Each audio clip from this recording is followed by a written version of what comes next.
আহ্লাদ। ও রান্না পুজো আর ঘর এই দুর্গা পুজোর একসাথে পরিষ্কার হচ্ছে।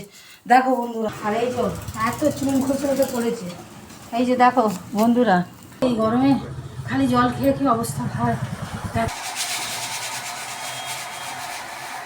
দেখো আমার ছেলে, বন্ধুরা দেখছেন, আমার এই যে ধেড়ে ছেলে, এই যে আলগা গায়ে বুড়ি বেরিয়েছে।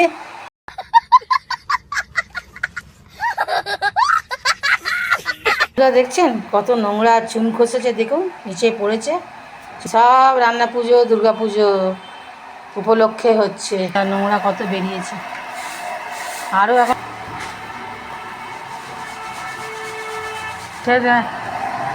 এখনো বাকি আছে, এখনো নিখুঁতভাবে হয়নি।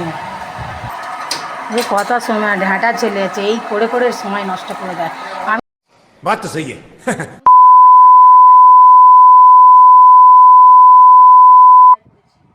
যখন কোনো কথা বলবো আমার কথা শুনবেই না, ও নিজেরটাই করবে।